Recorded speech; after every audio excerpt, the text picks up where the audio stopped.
My in-laws sent out holiday cards featuring a photo of the entire family, except me.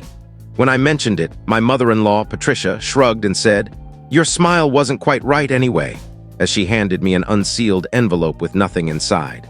Later, when I examined the photo closely, I noticed a faint, blurred shape trimmed from the edge. My name's Elise, and I live in Westminster, Colorado, a peaceful suburb near Denver. I've been married to my husband, Nathan, for 7 years. We don't have children, though we've been trying for 2 years, or so I thought. I used to believe Nathan's family didn't despise me. Maybe they were just traditional, distant, or subtly hostile. I worked hard to belong. Every Thanksgiving, I cooked homemade pies. I attended every baptism, graduation, birthday, and memorial. I smiled even when I felt out of place, hoping persistence would earn their acceptance. I was mistaken. Let me rewind. Nathan's family is a tightly woven clan, with his mother, Patricia, running the show like a corporate executive. She has 3 sons. Nathan is the middle child, and a daughter, Lauren. They all live within a 30-mile radius, their lives revolving around Patricia. Weekly dinners, group vacations, even shared phone plans. I always knew I was an outsider. Patricia never used my name, referring to me as her or Nathan's wife. I tried to brush it off, but last Christmas changed everything. It began innocently enough. Patricia sent out her annual holiday card, a polished production with matching outfits and a professional photographer, typically shot at a scenic park or mountain vista. That year, she demanded we wear navy and ivory. I bought a new dress for the occasion. It was bitterly cold that late October day, and I stood in heels on frosty ground while Patricia directed everyone's positions. A week before Christmas, we gathered at her house for an early dinner, roast beef and soggy vegetables as usual. After dessert, she distributed envelopes unsealed and stacked in her hand. "Here," she said, thrusting one at me. "Don't crease it." I opened it, expecting the usual photo and sentimental note. It was empty. Confused, I said, "I think mine's missing the card." Patricia sipped her wine and replied coolly, "Your smile wasn't right anyway." It sounded like a jest, but it wasn't. I forced a chuckle, thinking it might be a mistake. I glanced at Nathan, but he avoided my gaze, nursing his beer. Later, when Lauren handed a card to a neighbor, a dog trainer who lived nearby, I saw the photo clearly. It showed the whole family, Patricia, her husband, all 4 kids, their partners, and the grandkids. Everyone but me. I was there that day, standing beside Nathan at the edge. When I looked closer, I saw a smudged blur on the photo's right side. That was me. They'd edited me out. They didn't reshoot the picture, they just erased me. I stayed silent that night, though rage simmered inside me. It gnawed at me the whole drive home. Nathan didn't apologize. When I asked why his mother would do this, he muttered, "It's just a card, Elise. No big deal." That night, I locked myself in the bathroom and sobbed until I couldn't breathe. The next day, I began planning.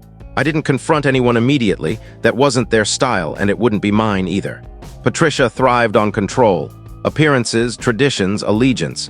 That was her power. To hit back, I needed to be strategic, to make her feel the same sting she'd inflicted.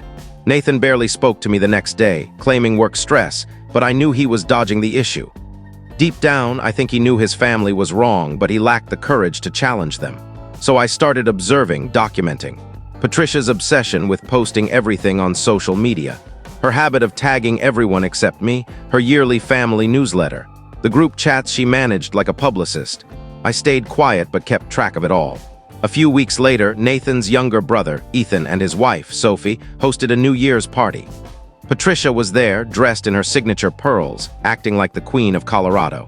I watched her all evening, smiling, toasting, commanding attention. Then Sophie, who'd always been kind, pulled me into the kitchen. "I just want to say what they did with the card was awful," she whispered. I blinked. "You saw it," she nodded, eyes down. "Everyone saw it, but no one speaks up because Nathan never backs you."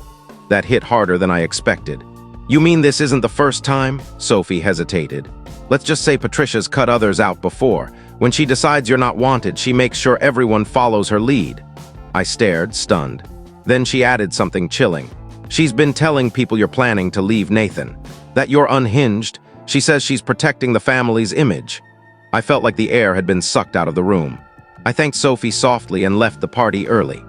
At home, I dug into our shared office, pulling up evidence. Photos from the original shoot, unedited versions on my phone, screenshots of the group chat from that day confirming I was there. Then I remembered something. A month earlier, I'd helped Lauren set up her cloud storage for work. During the process, I noticed her family folder was linked to her main account. I opened my laptop, searched a few terms, and found it. A shared album labeled Holiday 2024 Originals. I clicked. There were the raw photos, including me, and the final card with me cropped out. One file had a note. Elise excluded per mom's orders. I screenshotted everything, emailed copies to myself, and backed it all up. I wasn't sure how I'd use it yet, but I knew I would. That night, Nathan came to bed late. I pretended to sleep, but my mind raced. I didn't just want payback for myself. I wanted to expose their fake perfection. I wanted their friends, neighbors, church group, and everyone on their card list to see their true colors. A week later, I created a fake social media account under the name Emily Harper. I uploaded the original photo with me in it alongside the edited card. The caption read, "Picture standing in the cold for a family photo, only to be erased because your mother-in-law didn't like your smile. They said she didn't belong. This is how Patricia from Westminster treats her daughter-in-law." I didn't tag anyone or use last names, but I posted it in a local community group where Patricia was well-known, Westminster Community Hub, with over 10,000 members. By midday, the post had 250 comments. By afternoon, someone identified Patricia. By evening, someone shared a screenshot of her social media showing the same edited card. She deleted her account that night. When I got home, Nathan was pacing. "What did you do?" he demanded, voice trembling. "What do you mean?" I replied calmly. "You know what I mean." I sat down, meeting his eyes. "You mean I told the truth?" He glared, jaw clenched.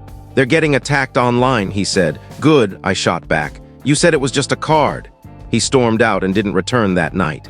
The next day, Lauren texted me 2 words, "Not me."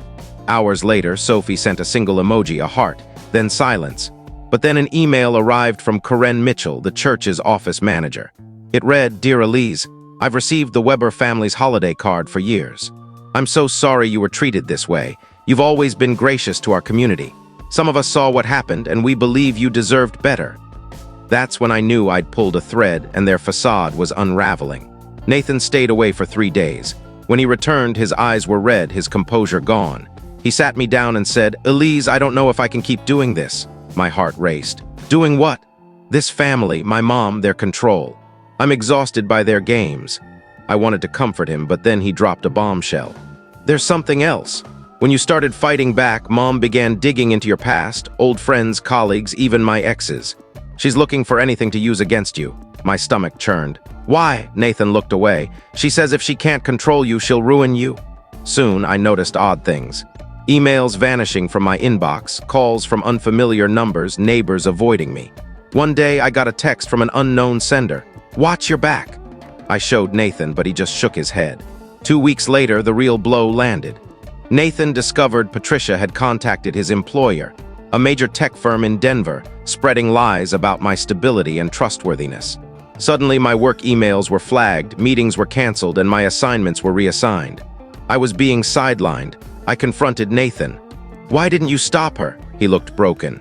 "I tried, Elise, but you don't get how deep this goes. She's controlled my whole life." I realized my battle wasn't just with Patricia. It was with a lifelong web of manipulation Nathan was trapped in. But I wasn't done. I hired a private investigator in Boulder, someone I'd worked with before.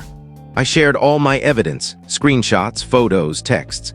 I needed undeniable proof of Patricia's sabotage. 2 weeks later, the investigator returned with a dossier. Emails from Patricia to my boss, recorded calls with a former colleague arranging to tarnish my reputation, even attempts to pay someone to dig up dirt on me. That was enough.